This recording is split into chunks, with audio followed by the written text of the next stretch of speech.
in case you didn't know, I am going on tour this summer. Go to mcchris.com and check out all my tour dates. Over 45 shows. We're coming to your town, or we're not coming to your town. Please let me know if I'm not coming to your town in the comments on any place you see this podcast. Let me know where we should go. If I have a day off and you'd like to book a show with me, write me at mcchrisbooking@gmail.com.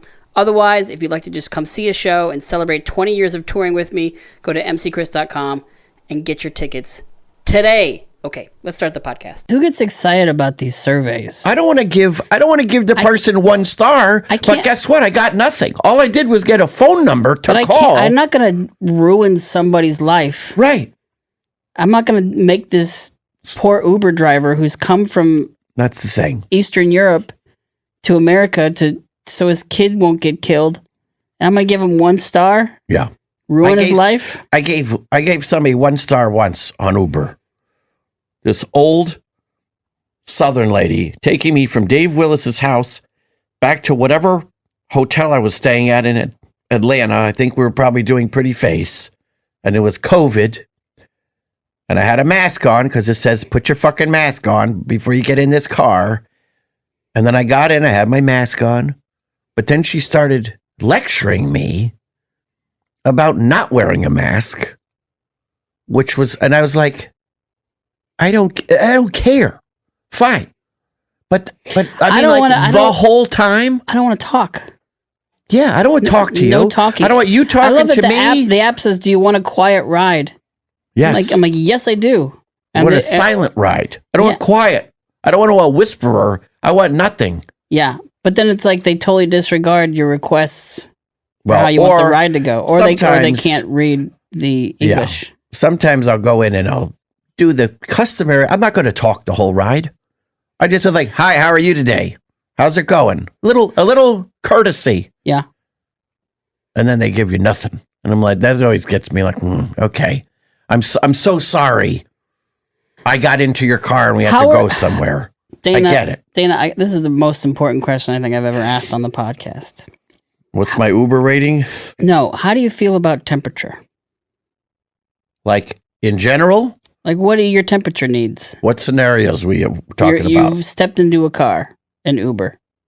I always wanted a little, well, it depends what it's like outside. There's too many variables. If it's rainy, if it's a cold, rainy day, I want it a little warm, a little toasty. Do you tell them what you want? Oh, what about if they're listening to the radio? Oh, I hate that. There's nothing on the radio that they could possibly be listening to that I would enjoy. I like the idea that you get into an Uber and you're like, what is this cool club I've entered with these soft beats? Let me tell you, I don't know if you've ever had this guy. There is a guy who drives Lyft that I have gotten more than once. He's a young Asian guy. The inside of his car looks like Tokyo Drift. He's got rope lights. He's got like disco balls. No.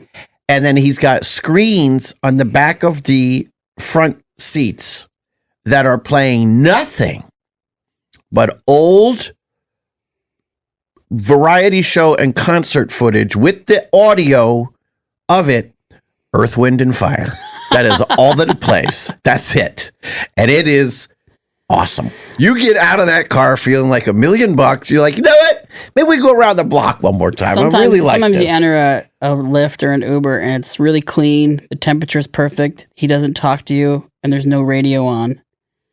And I'm just like, oh, this has been amazing. I give all of them 5 stars because, like I said, I don't want to ruin anybody's life. Yeah.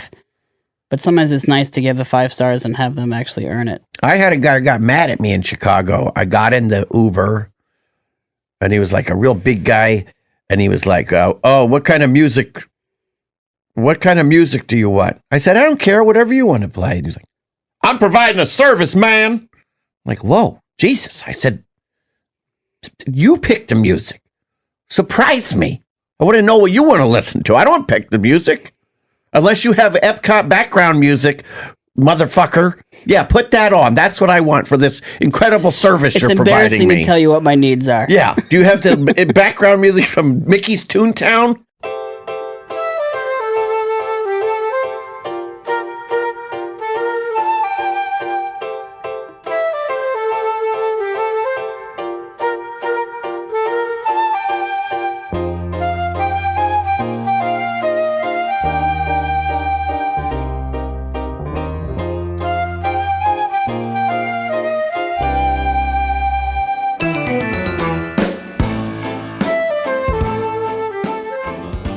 I had a guy like that. I was driving to Burbank from my house.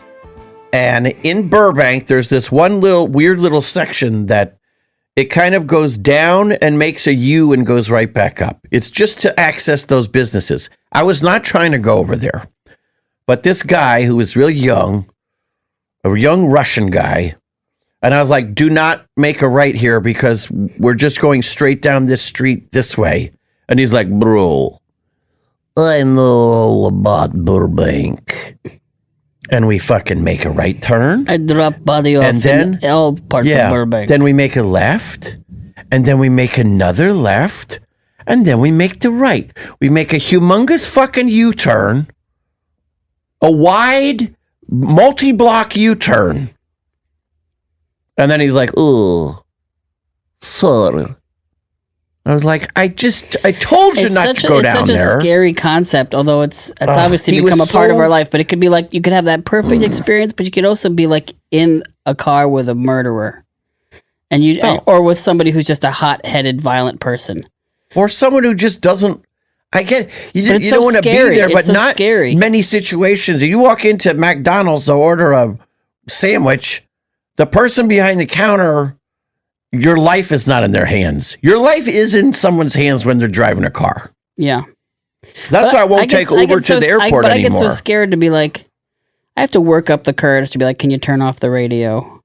So I can read. And you know what they should do if you're an Uber driver or Lyft? They should set it up immediately. Whatever your radio is. What kind of person are you? In the driver's seat. The knobs are extension to the back seat, so you can just dial in the passenger. Change the air. Change the passenger once. That's a great idea. Yeah. You have full control. You said Earth, Wind, and Fire. It makes me think of September. That song was always playing in the Muzak when I worked at Hula Hands in Philadelphia. Oh, September. Yeah. Oh, do you remember? Yeah. And I'm like, yeah, I do remember. I remember the waiters smoking crack. Oh, in the bathroom. Wow. The on September 21st, that's the date that is in the song, right? Yeah. They on September 21st, they play that song. That's the only song they play on the Guardians of the Galaxy roller coaster at Epcot. Because I guess it's in rotation, but on that day That's a jubilant thing. That ride. Yeah. I like it. Really what you want. I mean, it's not the perfect ride, but really just having a roller coaster paired with music is what's so great about it. It's like the, there's another thing. I can't think of it right now.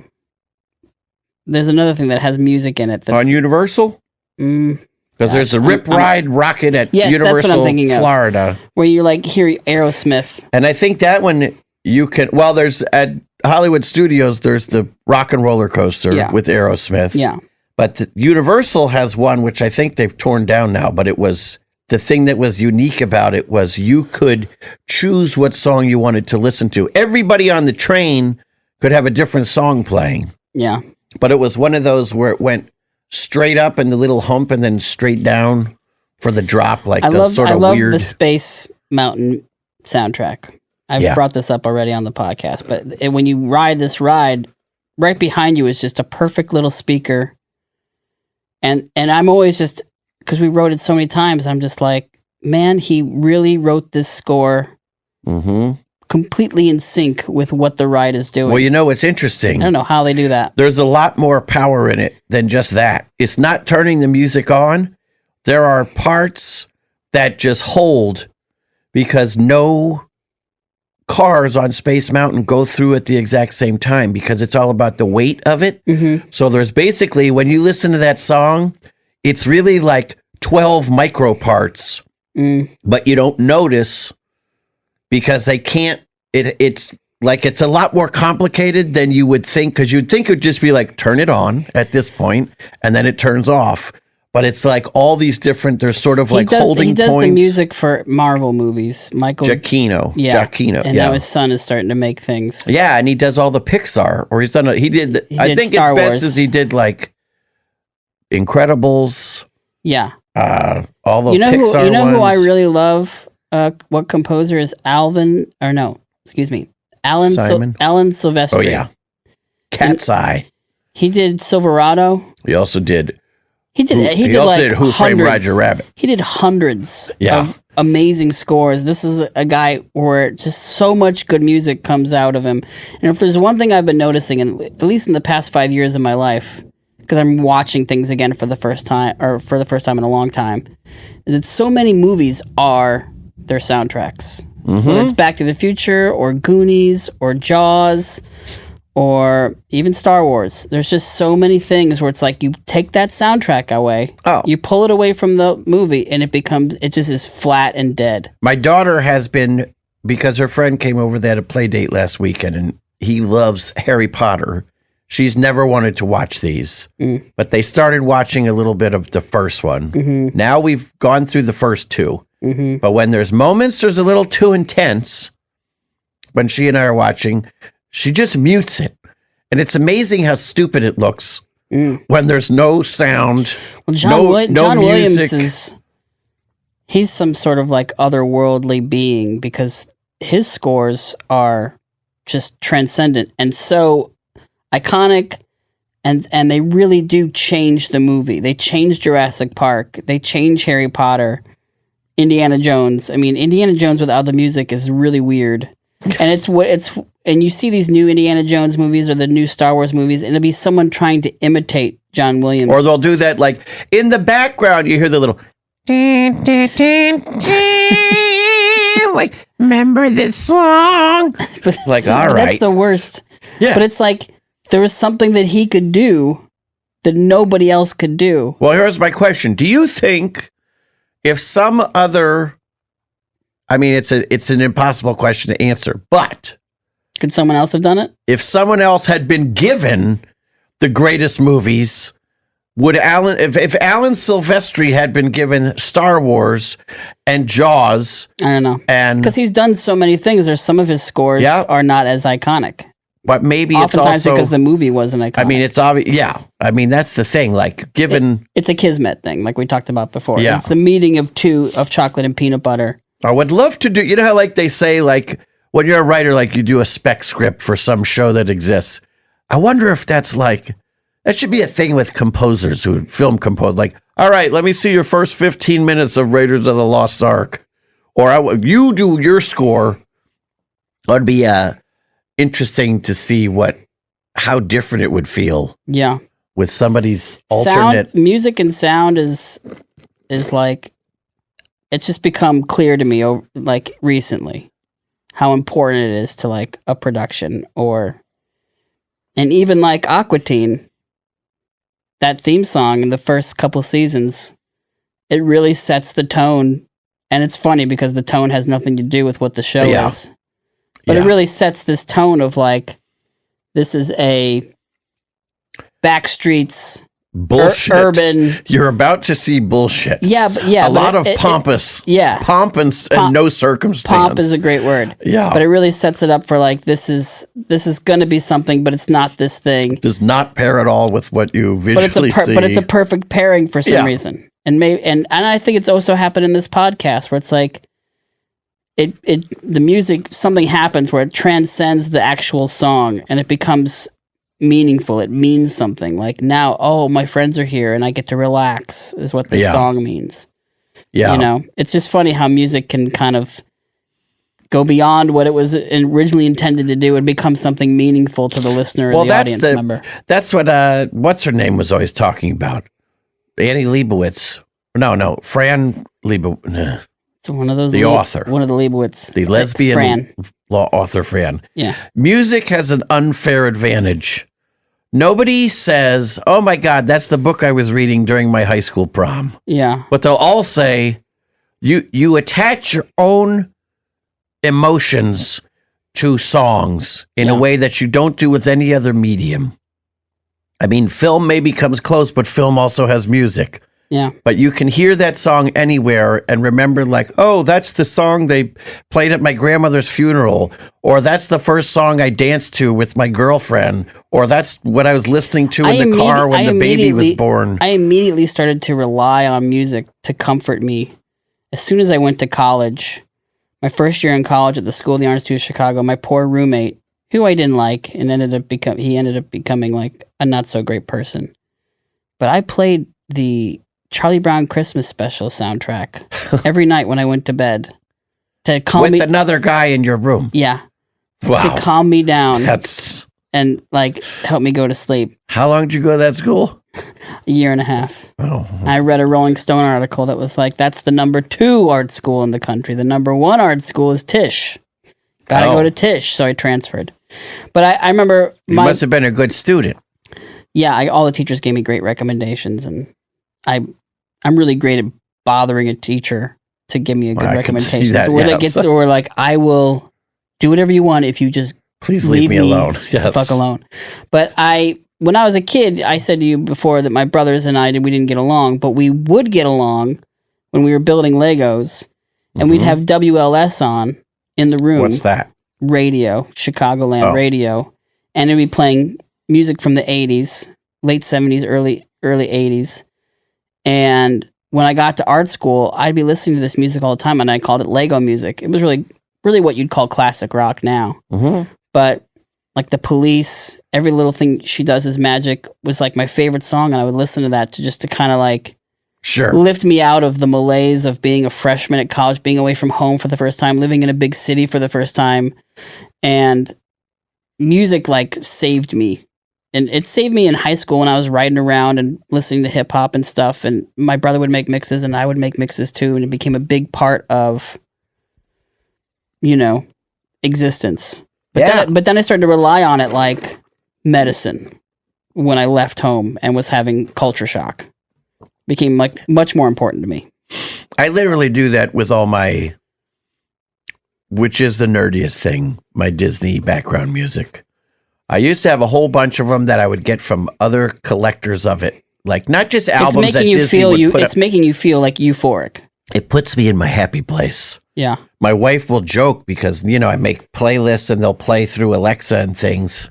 But she's like, Jesus God, where's this from? The Italy pavilion or so, and I'm like, no, it's actually the outside of the Mexico pavilion and the margarita stand. It's the music they play when Three Caballeros breaks down. But I love it. I don't like, here's the thing that's weird. I don't like listening to Disney music like When You Wish Upon a Star or something like that. But it's like all that. You do that scientifically created background music. Yes. Like that's it's intended to have an emotional effect. Yeah. Some of it is existing music that they've just found. Like I always thought when I started going to college that if I was going to be a great job for me would be, I don't even know what you would call it, but like the sound designer for plays, like figuring out what the opening music would be. And then that also morphed like, man, if I had a job at Imagineering, this is the job I would want. I would want to be the guy who goes into that back warehouse and there's 10,000 records back there and figure out what is the music we're going to play in the area around the Pirates of the Caribbean. So I'm just going back there and grabbing every Caribbean record I can find and weird old, because that guy, Jack Wagner, like that's basically what he did. He was the announcer for all the Disneyland stuff. And he did it also for Disney World. But when they started doing that, they were like, can you just get all the music? So he just, from his own record collection. It's like Adult Swim where they're like having people exactly do two jobs. And it would be like, he just like, I felt like, so a lot of that stuff, the old school stuff is like, oh yeah, those were just weird, like Arthur Lyman albums from the 60s that he used for all of Adventureland. Like, here's nondescript enough. And they're not songs that are too descriptive. Do you know why or like when it became your happy place or like when that started? No. Did you go to Disneyland as a kid? We went one time. We went, the first place we went was Disney World, and it was probably, I don't know, either like 77 or 78. So I wasn't even in kindergarten yet. My grandparents sent us when it opened. And I always remember once we moved to Las Vegas, my dad in 1956 was in the Little Rose Bowl in Pasadena for like the little league of football, the midget football, they used to call it. And one of the things he got to do was he went to Disneyland. So he had this big wall map, which I still have. Of course, now I have every wall map that they made since 1957 or 56. Another pile of shit in my house. But I used to just pore over it. And once we moved to Las Vegas, once my brother was born, we would drive. He loved it there. He still loves it. He's so excited we're going this summer. He's beside himself. My dad, he's beside himself. He'd go there every day if he could. Is he looking at it through an architectural lens, or is it he looks at it through everything? I think he likes it the same way I do. In that, like I can't believe this was nothing and people just made this. Yeah, you know what I mean. Like it's not. It's not the magic. Have you ever got into the Columbian Exposition? The Columbian Exposition, 1893 Columbian Exposition. What do you mean? It was in Chicago. Oh, like interested in it? It inspired the Walt Disney parks. Because Walt Disney was there. His dad, you brought it up. His dad was an architect for... He was a construction worker. Yeah. In fact, he lived within blocks of that H.H. Holmes. Yeah. You read that book? The Devil in the White City? Oh, yeah, yeah. Yeah. But he lived like real close to that house. Yeah, that book. I'm in all the World's Fairs. That book inspired me to like really deep dive on that. Like, because it was a Chicago thing, to like find the buildings that are from that still exist. I like the idea that it was this whole big thing that burned down. Like, there's no trace of it except for like 2 science museums, or Oh, but can you imagine if that was still around? Like, and I can't figure out how they could build it and no one would know. Like, so in this 3rd floor bedroom, we're having a hole in the wall that has a chute that just drops down. Well, I think it's like a post office now. But you know what I mean, like that. But like when they were building his house of murder, he would hire contractors, keep them in the dark, not pay them. So none of them knew what they were doing. It's kind of Winchester House. It's like the Manhattan Project. You get. I'm going to give you. You get this part. 7% of what I'm doing here. You just know I need a chute. All right, fine. You need the chute, and you're going to pay. Yes, step into this room over here while I slit your throat and dump you down the other chute that the other guys made last week. You bring up the map that you poured over. We had the Walt Disney encyclopedias. For kids, those were our encyclopedias. But there were certain books that I loved. I love this Golden Books Peter Pan book where you got to see inside the treehouse hideout. Oh. I always like cross sections. If there was anything ever had a cross section in it, like of what's inside a thing. That's a lot of our drawings were cross sections. But then we had this giant book of Epcot before we went there. Yep. I don't know why we had it, because my dad wasn't a Disney adult. Was it okay? But I love this book, and it was like, we've got to go. So it's was it like the one with the spaceship Earth on the front, kind of purplish and bluish colors of the cover? It might have been, but it was a giant coffee table book, this big. Yeah. And loved looking at this thing. Couldn't wait to go. But we went at a point where we were like maybe too old for amusement parks. And sad day. And it was another thing where it's like my family was weird. It's like we didn't all do things together except for visit the grandparents. So when we went to Epcot, it was just me, another brother, and my mom. My dad and 2 brothers didn't come with. But the first time we went to, remember where you stayed? Did you stay on property? I don't know. Yeah. It was like something was very dark about those latter vacations when we were. How old were you? I don't know. We must have been in junior high or something. But something about like my dad not being there or the rest of the family not being there made me feel like, is this a broken family, or why aren't we all together, or why are they protesting our visit? What's going on? But I remember my brother getting lost at Epcot and we finding him like just sitting in the parking lot. Went all the way out. Yeah, but it was like one of those things where it's just like, it was madness. And but that first trip was idyllic. We got to have the character breakfast with the Sheriff of Nottingham and Pluto, and wow! And I was so young that I thought these were real characters. We were staying at the Contemporary Resort, which was amazing because the monorail drove into the resort. And then like there's so many great memories, but I mean, 2 of the things that come up in my mind is that they had a little sheet of paper or a little pad of paper on the bedside table that said Walt Disney World on it. And I just had like a different crayon picture on every page of this pad. Like, I love that there was paper. Yeah. You know, it's so funny. Your dad takes Your dad takes you across the country, and he takes you to this really expensive playing with resort. a note. I'm paying $10,000 and you're like, a day. Paper. Yeah. My brother Kevin, who hated my existence. I mean, I was the baby, so it's like, and my mom loved me, so they're all just like looking at me like, oh, we're gonna murder you. I remember at the Contemporary Resort, we were like, we're going to ride the Haunted Mansion tomorrow. And I was really scared about the part where the ghosts are with you in the Doom buggy. And now, how did you know about this? We just knew that was going to happen. There was I don't know how we knew, but my brother said, if a ghost tries to sit next to you, I'll punch him. And I was like, you love me? You don't hate me? And I was like, said love here. I just said. But I was like, this is a magical. This magical place has put a spell on my evil brother. Yeah, that's right. He said he would protect me. He's going to punch a ghost for me. Little does he know you can't punch a ghost. You know, I'm thinking a lot of the materials back then had. I think that was the big pic. The only picture they really showed you from the inside of the Haunted Mansion was like 2 people in a doom buggy with a ghost in the middle.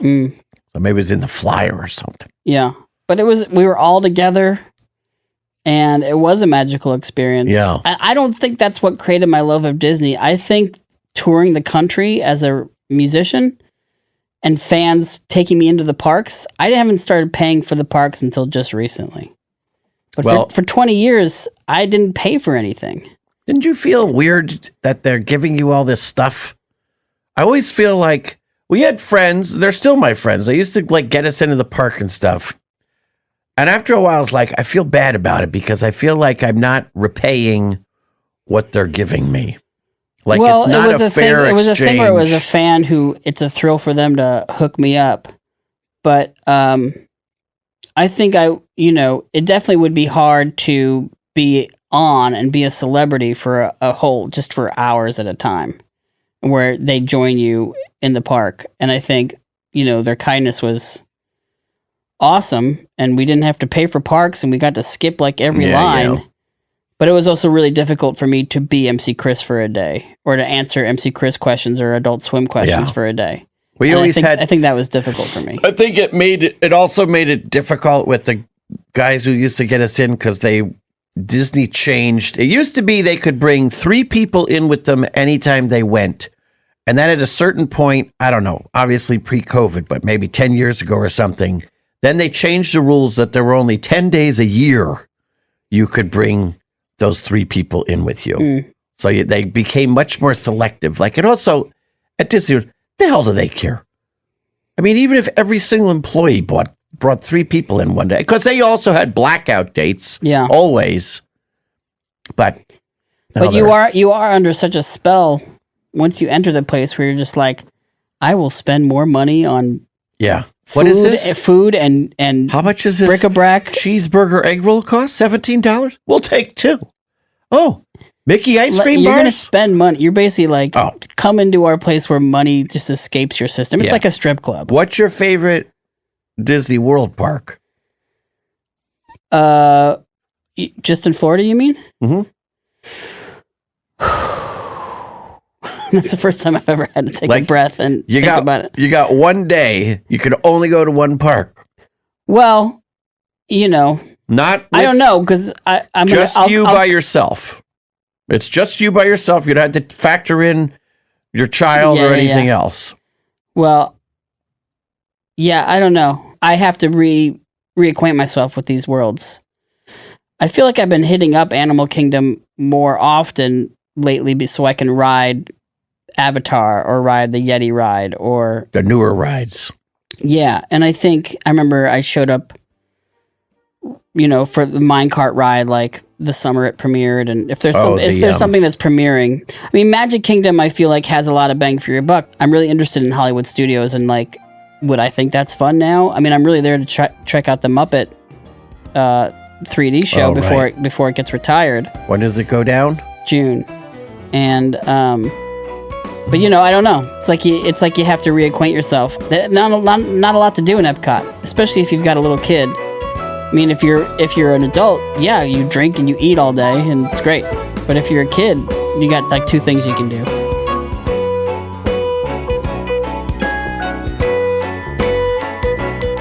Hey, this is MC. So, thank you so much for listening to our podcast. If you'd like to support our podcast, we have a GoFundMe that can be found at our link tree.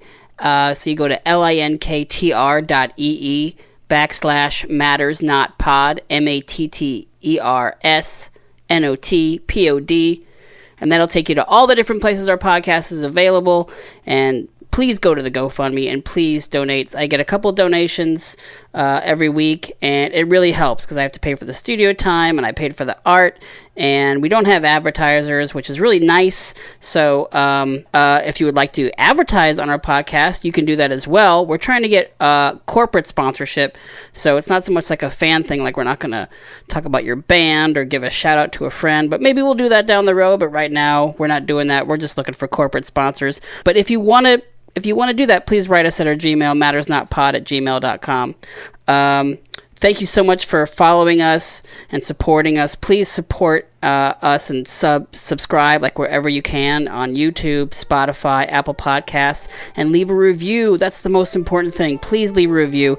Even if it's just in the comments, would really appreciate it. I look for those comments every day. I read those reviews, and sometimes I screen grab them and show them to Dana. Sometimes we read them on air. So we really appreciate those reviews. Thank you so much for listening, and let's get back to it. I think Epcot's my number one. Like, Magic Kingdom I like. I find Animal Kingdom very interesting. But Animal Kingdom's like, what do they got? 2 rides? I mean, but I like going on the rides a lot. But I'm also perfectly content if I went to Animal Kingdom and I went on 2 rides for the entire day, I'd be like, that was great. But, Epcot is cool because of that book that I told you about. Mm-hmm. And because of this memory of going to the land. And I remember, like, riding through, you'll know the name of it, but, like, the thing where you're just, like, riding through a garden. Oh, the Living with the Land. Living with the Land, right? Yeah. Like, even the boring shit at Epcot had such a kitschy value to it. There's so much kitsch in Epcot. But it's like, I like incorrect future predictions.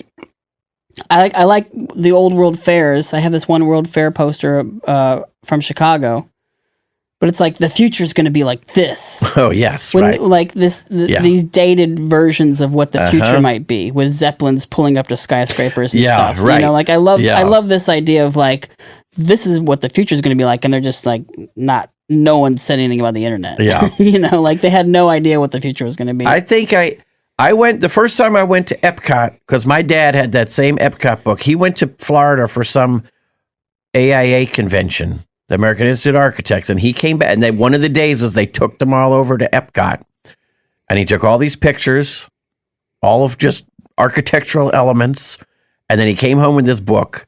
And I mean, he basically brought home, it's like Joseph Smith getting the golden tablets from the angel Moroni. I was like, I mean, I still have the book. I know every page of it, every picture. I could not wait to go. Probably 5 years later. I wonder if it would activate so many things in my brain. I will. We finally got to go. It was like 1991, the 20th anniversary of Disney World. And I was glad we went then because I didn't realize, but that was like, still was open, the world of motion, horizons, and journey into imagination, none of which are there anymore. They were like the last big shitloads of robots, slow-moving vehicle, like Spaceship Earth, but they were like that also. And I think I still like going to Epcot the most because the certain rides that still exist in some strange form, like that Figment ride is terrible. However, I will still go on it every time because it reminds me and puts me in the mood of like the old rides. Yeah, and I'm like, man, this ride was probably incredible before they made it shitty like it is now. But like, that's why I love like living with the land. If I could, I just ignore a couple little things. I'm like, it's like there's 1983. been a lot of there's been a lot of remodeling in Epcot, and I was there last summer. Mm-hmm. And have you been recently? Yeah. You must if it's your favorite. But it's like it looks really good now. Yeah, but Epcot looks really great. They spent 5 years and $250 million making that whole weird center section that now just looks like a stupid. I don't even know what it's supposed to look like. It's like with Walt Disney, like he's sitting on the toilet. That sculpture of him, you know what I'm talking about? You can take your picture with him. The whole thing is. It's like it. Well, there's parts of it. There's parts of it like where their stores are and like some of the restaurants are. When you walk in, that it feels like the 70s, but it feels like they remodeled, and I like that. I do like that too. And now they have. It sounds like they opened that flex space. Originally they were going to have that two-story like sort of pavilion that would look over the lagoon and into the World Showcase. And then COVID hit, and they were like, "Yeah, we're not going to build that anymore. We decided it's going to be too expensive." But only after they already leveled the building that was there of Communicore. Have you been there as an adult and like drank in all the countries?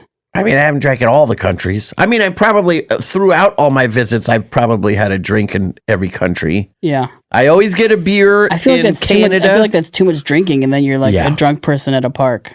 No, and you'll see them too. Getting removed from the park. Yeah, you'll see them. You'll see those people. I always get one in. Or sometimes I get one in Canada. I like getting one in Japan. Where do you eat? Do you believe in eating at the parks? Oh, absolutely. You just have to go in with lower expectations. I mean, you're not going to get. I won't eat in Italy, and I won't eat in China, because I feel like. Everywhere you live. Because you're racist. Yes, hate them Italians. But like you can get better Chinese food. I won't do the sit down. Like I like getting an egg roll in China. But like there's better, way cheaper. If I'm going to do a sit down, I like Shikisai. That's the place in Japan in the front, not Is that the back. The new one? Yes, that place is great. I love Mexico, even though it's like kind of not great food, but it's so cool in there because it's like the Blue Bayou at Pirates of the Caribbean. It looks like you're outside, but you're inside. Have you had the Blue Bayou? Oh yeah. What do you think of that? I haven't been since they've redone the food. It's like mediocre. Disney World has way better food than Disneyland.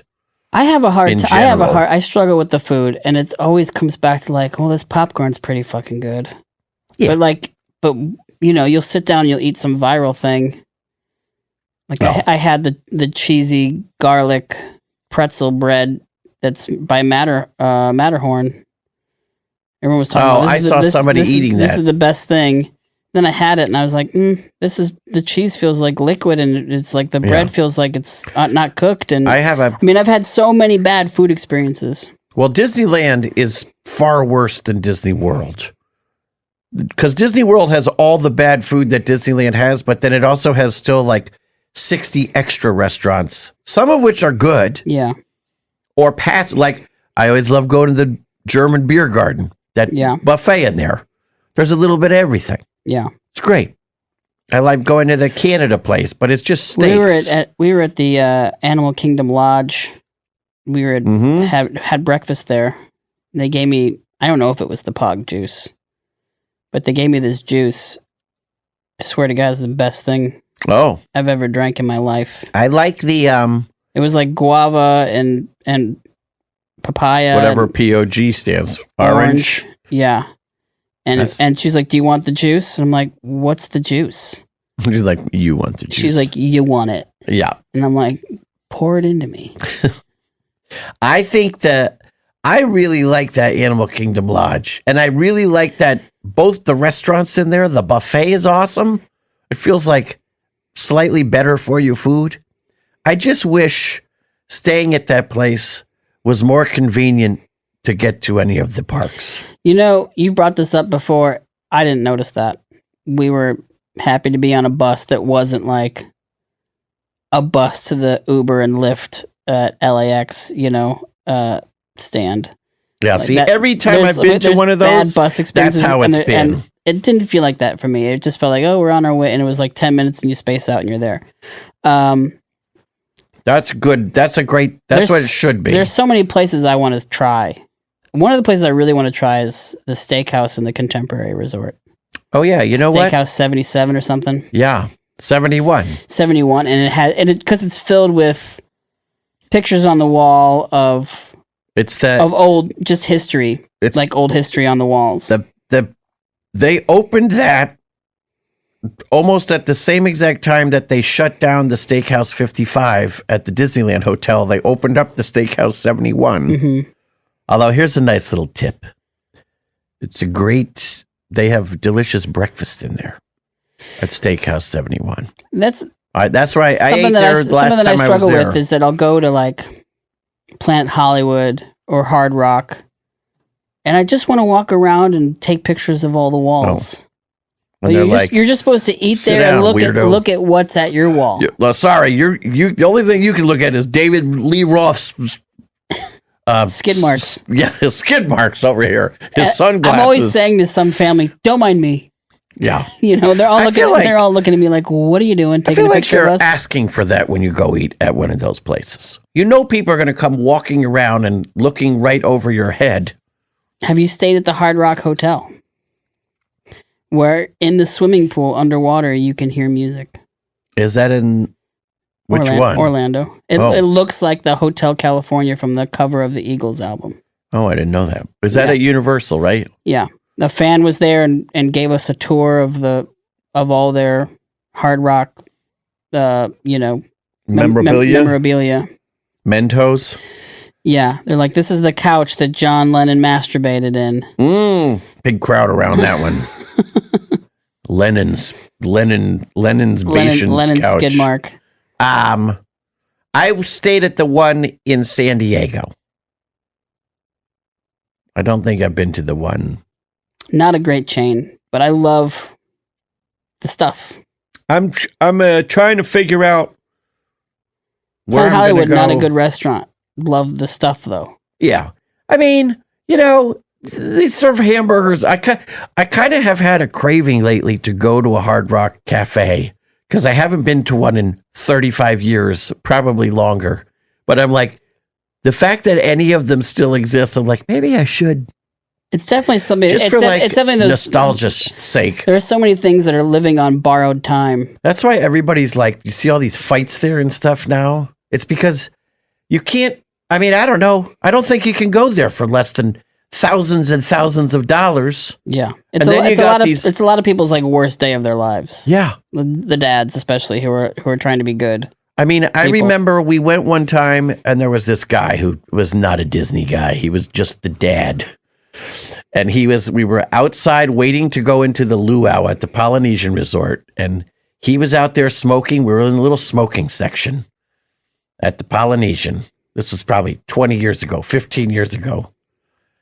And he was like, much. We were smoker friends, because like me and my buddy I was with, we came over and he's like, oh, he was like a New York gangster kind of guy, like big, kind of like couldn't walk well. He's like, I've been here for 4 fucking days. He's like, you want to know, how much I paid for this place in this Polynesian dump? Everything was like this. Like, I paid $15,000 for this fucking room for my beautiful little daughter and my wife. They could have fun. I've been sitting here smoking cigarettes for 5 days, and then I get done, and they're gonna tell me I gotta pay $30 extra. He kept doing this thing every time he felt a slight, which he was right, but he was like, I gotta pay $30 subsidy for a dining plan for this. Come here.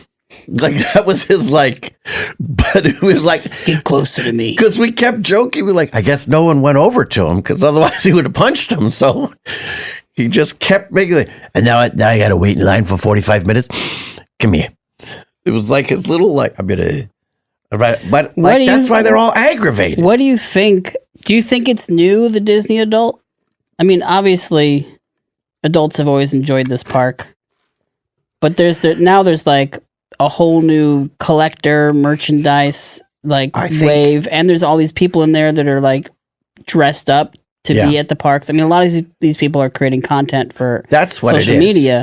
It's. I think people outside the world of the Disney weirdos, of which I myself am one, are suddenly aware of them because they put all these videos out and there's all this, like, why all that food is so shitty is because everything's got to be like Instagrammable food. So I'm not just going to make a milkshake anymore. It's got to be a milkshake with the fucking cupcake on top of it and a cookie shoved in that with Donald's hat on top. It's like this food no one can eat. It's immediate diabetes. But like, I think that's why just people are more aware of them now. And now they're all aware of each other. So they have to out Disney each other with who can be the most Disney-ish, adultish for their own content. My friend sent me this thing the other day because there's a new lounge that opened at Disney World in Frontierland for DVC people. There's a line. He sent me a picture of a lady with both her fists out holding two different gimbals, each that had a cell phone in it because she was shooting video for her channel. And this lady didn't look like any vlogger you'd want to see. She was like a 62-year-old dump sack. Just like, I don't know who would like be going through and be like, now I want to see what kind of content she's creating. Yeah. But she was just there fucking doing it. She probably has 4 people on her channel, but she's pushing through. It's like a wave of grifters. And then also like, yeah, and everybody's got to be the first one in because they want to see. I really love it. I mean, one thing I hate about TikTok or reels or whatever you want to say, when people are trying things, they're always like coming their pants. Everything's making their eyes roll back and their eyelids flutter. It's like, oh, I've never tasted something so great. And then you eat it and it's bad. Yeah. But I love it when they taste something and it's not good. Or they try something and they're like, that's a 0 out of a 10. I'm like, you fucking deserve that. Yeah. Because you're eating all the food. Yeah, you're eating all. And I want you to eat some bad food. Uh-huh. Well, obviously they're showboating. All I can think is like, do they eat the whole thing? And it's like those actors that are eating in a film and they have 100 takes and they're spitting into a bucket after each bite because they don't want to eat 5 pizzas. Yeah. And I'm like, are they eating all the food? And if so, is this a health epidemic? Is this like the worst thing that you could possibly do to your body? Is like be in the sun and have 10 meals? Yeah. We did an Adult Swim show, and the choice was made very early on that my character would always have a lit cigarette hanging out of my mouth, which sounded great the first day when we were shooting at 1:30 or 4 o'clock in the afternoon for a couple hours. By show was this? Episode 20, it was Saul of the Mole Men. Gary Anthony Williams and I were the strata operators. Mm-hmm. So we were like the mission control guys. But I mean, like getting in your costume and everything, which was like in your car because they had $4 they were making it with. And like having a dangling cigarette in your mouth at 6 a.m. is like, I'm sure some people think that's great. It was disgusting. And I used to smoke, but it was like having just this lit cigarette burning into your face. Was it real? Oh yeah, no, real cigarettes. Because there's no money. They can't afford. No money. They can't afford fake cigarettes. So the digital smoke or something. No, and it was always one of those. They just wanted the dangler. They wanted the Dan Aykroyd and Ghostbusters look. Yeah, and it was great. Like it was perfect for it.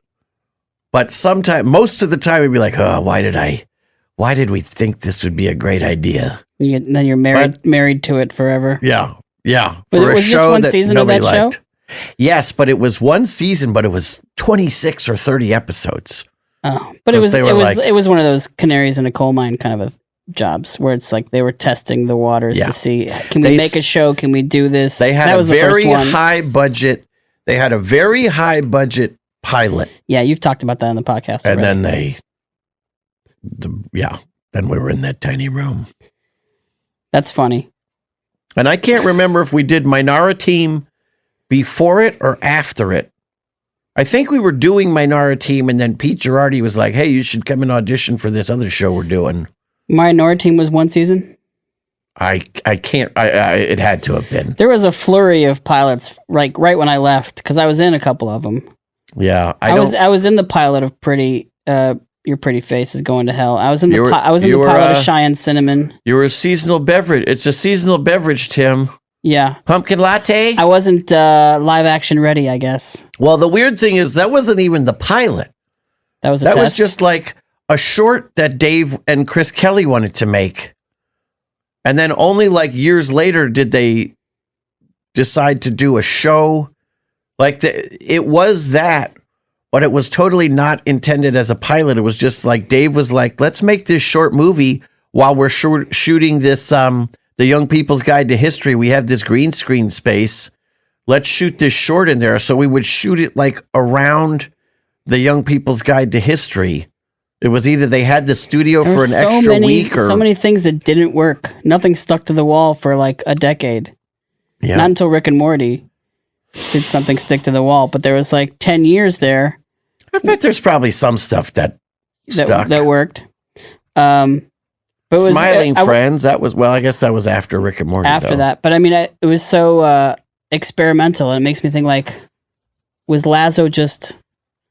Greenlight happy, or was that maybe evidence of his insanity? I think there were some other people there that were also Greenlight Starfucker happy, so they were greenlighting things. Nick, yeah, Wiedenfeld. That were like, does everyone have to be a celebrity? Like, really, we need these guys who are not even super. It's not like George Clooney walked in and like, I got to do a show. Yeah. But I feel like there were a lot of shows that had they not had some of the celebrities behind them, they would have never been on Adult Swim. Yeah. But they were trying to get people into Adult Swim, hoping that would give them more cachet and things. Or they just wanted to go, to cool parties or something. I don't know. Yeah, there was a tonal shift in Adult Swim right when I left in 2000, the winter of 2004, going into 2005, and Nick had just started. And when Nick showed up, he was there to interview Mike Lazo for a magazine. Yeah. And then Mike Lazo just fell in love with him and was just like, here's the network. Yep. And hired him, and then he was doing everything. He was like drawing DVD covers, and he couldn't draw. And I was somebody who came... Oh, it's part of the gag, though. Yeah, it was like, well, it aren't bad drawings. Isn't that weird?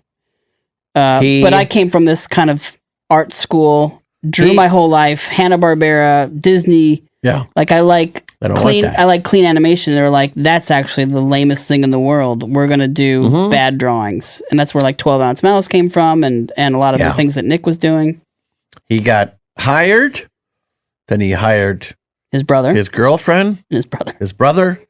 And then he greenlit his own show. Those were the first 3 orders of business. Yeah. And it was like a weird thing to watch because it's like the whole time you're sitting there as an animator and you're like, oh man, if I could just have a show. I've really been busting my ass over here and doing everything you guys want. And it's just like how life works where someone kind of floats in, magically floats in. They're just like, you know what? I think I'm gonna run this place now. Yeah, it's amazing. And then, like when he left, he went over to Fox and started like a rival Adult Swim. He did ADHD theater, or whatever they called. And I remember him saying like, "We're gonna do something positive and less toxic," because Adult Swim was like a very male, toxic, white place. But I think that's why it worked.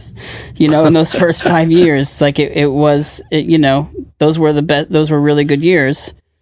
But like, you take away like that acidity and it loses a little bit of its oomph. Like if Master Shake had been a nice guy, there wouldn't have been a show. Oh my God, my stomach is so loud. Excuse me. He was a very nice guy. He was a misunderstood guy. Well, that's one of the things that's interesting about this podcast is as I get to know you, you're doing needlepoint and you're kind of a quiet soul. You're kind. You're very allegedly. You watch BritBox. That's right. You're not Master Shake.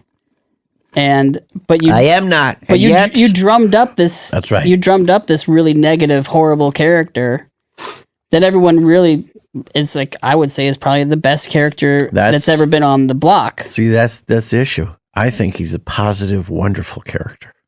No, you don't. Just misunderstood. But the question is like, where does this come from? Is it just the writing that inspires you to be evil, or is there a part of you inside that's like kind of Larry David curmudgeon-y? Oh, I'm 100% You are that guy. Larry David curmudgeon. Yeah.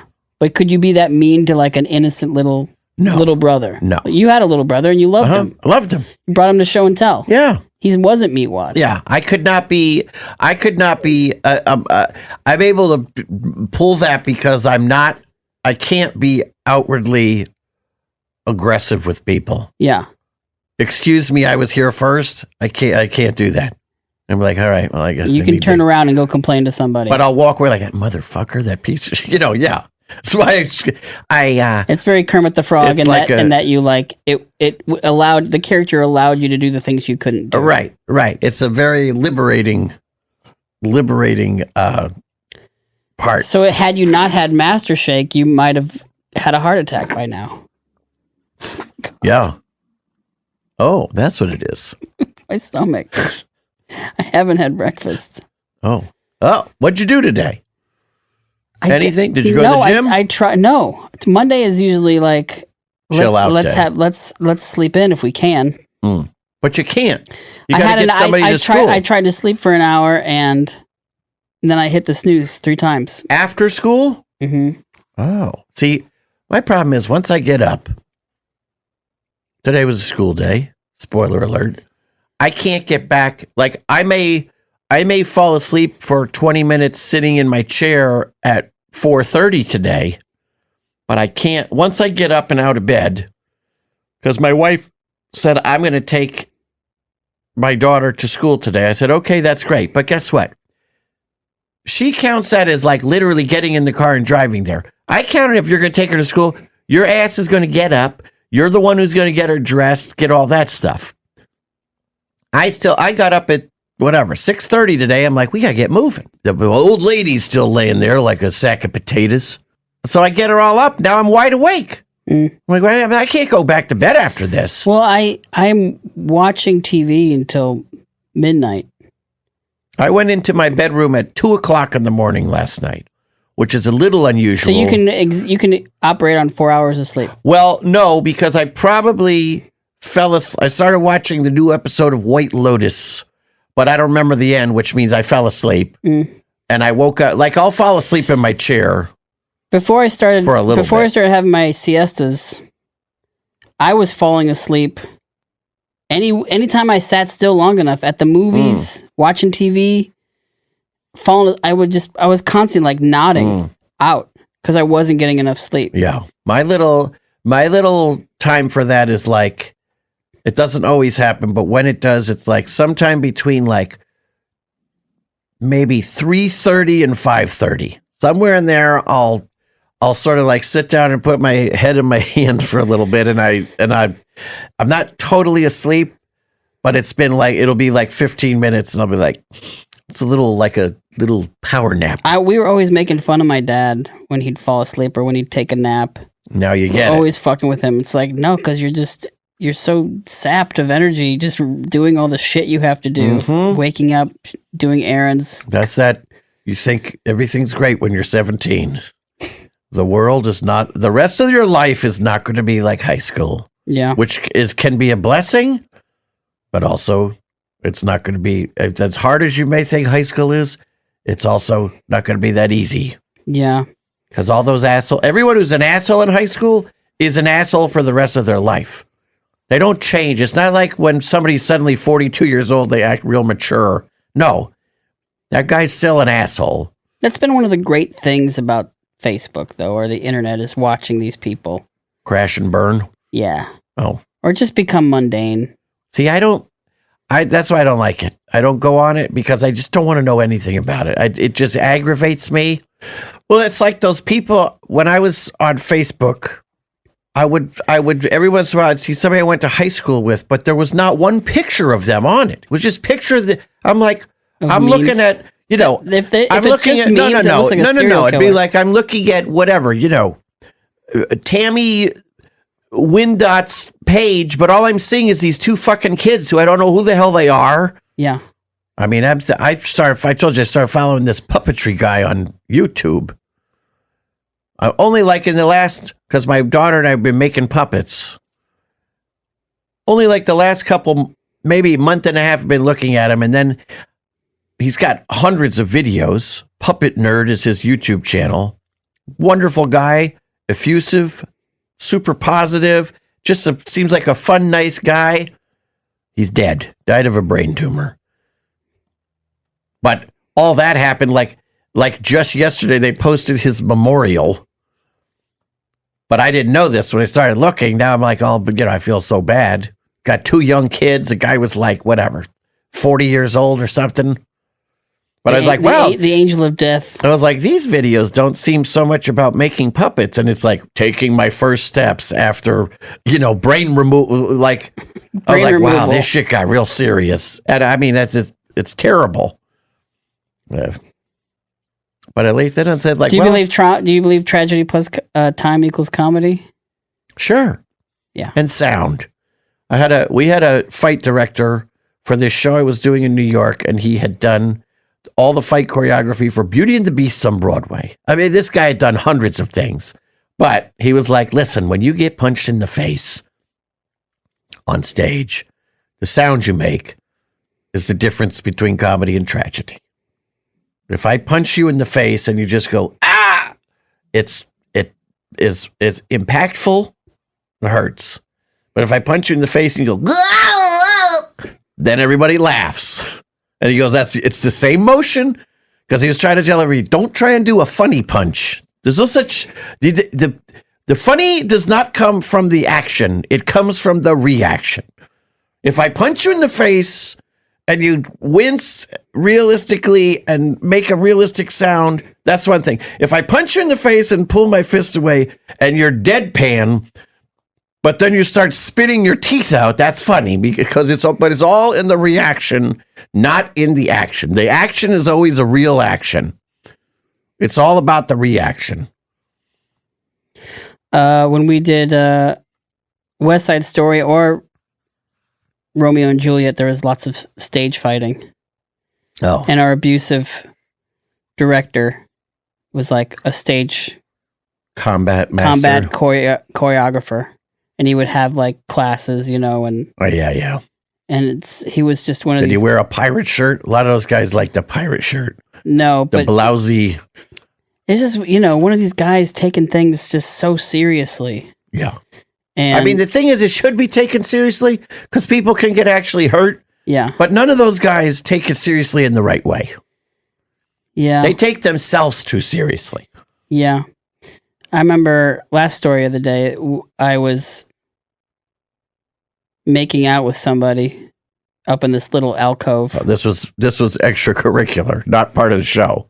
Well, no, I was always making out with people backstage. That's why I loved it. That's why I think I loved the theater, is because there was so much making out. This is why a lot of us did, to be honest. But he came into the hall, like the alcove was like way above a stairwell, so you could look down on a stairwell, and it was Bird's eye view. It was like a fire exit. Mm-hmm. And or an entrance into the ceiling where you would arrange lights, or catwalk where you'd arrange lights. And I was always making out with girls up there. And he came into the stairwell. He was like, somebody was smoking in here. And then like during notes, he like threw a screw that was in his hand, and he threw it at me. And he was so mad at me because he thought I had been smoking. And he's like, and I had been good all year. Hold on a minute. I got some clarifying questions. Go for it. How long were you up in that catwalk? I don't know, as long as my penis could stand it. Under 10 minutes? 30 minutes? 30 minutes, maybe. Did you see anybody smoking? No. Was anybody smoking? Probably, but it was probably people who were smoking outside who came in, and so there was cigarette smell. Yeah. Okay. But he was also like he was also like this smoker who quit. And so he was always disgusted him. Yeah.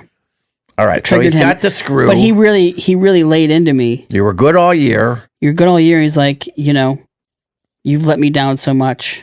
The notes turned into like this tirade. And how many people were in this cast? Huge cast, but everyone's watching him just like go into me. And then he came up to me later and he's like, the reason I was so upset is because I love you. Do you want to go up to the catwalk later? And then another time we were breaking down the sets, and I was playing with his son, and his son threw a ball at him, and he thought I had turned his son against him. Wow. And he said that is the last straw on a camel's, the last straw that broke the camel's back. Last straw that broke the camel's back. And he started yelling at me and calling me a saboteur. Wow. And my brother was right behind him, my oldest brother, who I often thought of as like Tom Cruise or like a superhero. Mm-hmm. And my brother's like, "Do you want to get out of here?" And I was like, "Yes." But it was such a great feeling that my brother had witnessed the abuse that I was always going through with this guy. But my brother saw it. He saw like this guy just screaming at me in front of like 50 kids at the top of his lungs. I mean, whatever happened to that guy? You get shit canned or what? Well, no, he kept on working there. And then one day, I was MC Chris, I was touring, and he's like, "Do you want to have lunch?" And I said, "I'm good." Oh, he tried to reconnect. Yeah. Woo! That felt good, didn't it? Yeah. And a friend of mine had told me that he made out with one of the girls. Oof. He's like, "Oh, you don't know that they made out?" And I was like, I knew he was horrible, but I didn't know he was like a criminal. Our theater teacher in high school, who took over after like the first year, the one guy retired. I liked him very much. We used to go to his house. Once we went to college, we go to his house for New Year's, just like me and one or two of my other friends. The teachers that had you over to their house were a special breed. And this was not in school. This was after we were in he was the reason I went to the school I went to, which completely put me on the path why I'm sitting in this room, all because of him. And about, I don't know, less than 10 years ago, he got arrested for sleeping with a student. Yeah. Now he's married with children, one of whom I think went to my alma mater. And they've since moved from the teacher that let me improvise, the loosey goosey teacher that was like a hippy dippy guy. And he encouraged my poetry. He was like a great, I showed him my poetry, and I said, "My brother thinks this is not good." And he's like, "He's just jealous." And it was like an epiphany. You want me to punch him in the face for you? No, he wasn't like that, because he and my brother were friends first. Yeah. But he was just kind of like this chill director, and he would let me direct plays and actually stop doing anything and let me be the director. Sounds like a great gig. Yeah, I get paid. Went to jail. Went to jail for sleeping with a student. Drove to visit her at college and slept with her, and died of cancer recently. Oh, or died of something. I think it was cancer. It's always cancer. And but yeah, it's funny how a character can be in your life. Mm-hmm. And they turn out to be nefarious. And you don't know how to process it, really, because you have positive memories. My guy got caught because the girl he slept with went to college, and when she went to college, like the following year or whatever, and again, this is only like 5 years ago or something. This guy's, he's easily 15 years older than I am. She like told her guidance counselor that this happened, but not even trying to tell on him. Yeah. Like, "Oh yeah, no, I had a little relationship with," and the person was like, "What?" He's like, "Oh yeah, no." And then he's like, "But what did you, it all came out." She was not like, "And this is what the fucker did to me." No, she was like, therapists have a way of labeling trauma. And so that person immediately then called the school or called the police or whatever in Las Vegas, because it was a different, I think the girl went to college somewhere else, but they stepped in and nabbed his ass. Yeah. I think, like, what are you thinking? Like, well, first off, how many times did it happen? That doesn't seem like a first time when you're 64 years old. I feel like it must be kind of a form of being suicidal or something, where it's like you just want to destroy.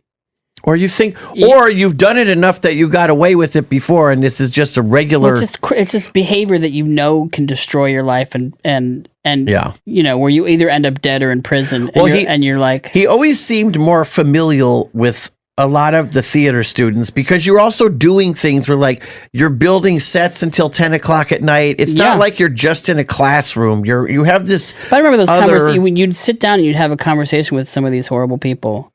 And you were just so stoked to get attention from them. It was like very fatherly. Yeah. that they were loved- paying attention to you in ways that your father wasn't really quite doing, and you're like, I would do anything for this man's approval or attention or affection. And then you realize, that power that he had over me, he had it over everybody, and he used it sometimes because when he came in a bad way. When we were at school, he was like he had just gotten out of college, so he was not that much older than us. So it was sort of like we had this just cool big brother who was in charge, but he came like, yeah, you guys can do whatever you want. Don't worry. Like we were like in his we were his teacher's aides for one period, and there was this one priest. Oh God, this is never good. Father Job. His name was political. Father Job. Job Funny Fingers. His last name was Job. So Father Job, he came to our church, and we would run up to him and hug him. And he was big, so we loved this big Friar Tuck looking guy. You're close. And he was Friar Tuck. You are a poet, yes. But I did a deep dive on him once the internet was working to find out what happened with him. The story ends with him in a police standoff in a cabin with a gun. Whoa. And he's like got a gun to his head. But he had been robbing from the church. He had been sleeping with all the boys. And you look this stuff up and it's like, so my suspicions were correct. It's funny how evil people exist amongst us. Yeah.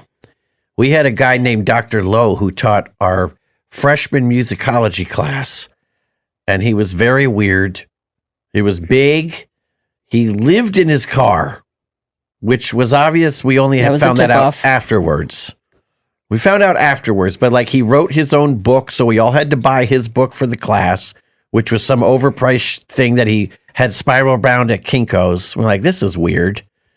But then one day, like, he got taken out in handcuffs because he had underage pornography material. On his, somehow I don't know how they found him or found out that he had it, but like clearly they were, and this was, I think there was like one internet computer in our door. It wasn't like as wide, not everybody had the web now. So I don't know how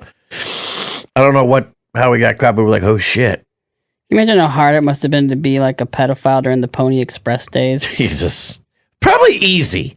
Like, I'm just going to go to that farm over there while those parents are out getting another 5-pound bag of flour, which will take them about a week and a half.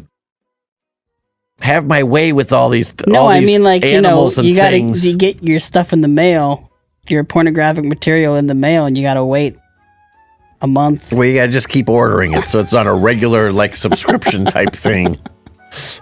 Yeehaw! Yeah. All right, on that note. Yeah, on that stellar moral high ground of a note. Hey, at least we're not those people. That's right. That's right. We're the good ones. Yeah, we're looking out for those We people. are hanging out in the Disney parks. That's sus. That's a little sus, as the kids might say. Okay, thank you, Dana. We'll see you next week. Thank you, MC. Hey, this is MC Chris here again to tell you to go to mcchris.com to check out my tour dates for this summer. Tickets and info, everything you're going to need is right there at mcchris.com. 45 shows going everywhere. If we're not coming to your town, let me know. Or if you're a venue who wants to have a show on a day I have a day off, write me at mcchrisbooking@gmail.com.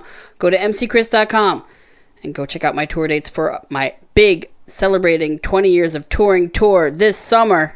I hope I see you out there. Thank you so much for letting me do this for 20 years. That's crazy. I never thought I would hold a job for that long, but you've let me do just that. So I hope I see you out there. Go to mcchris.com and check it out. Thanks. Have a great day. Thanks for listening. Bye.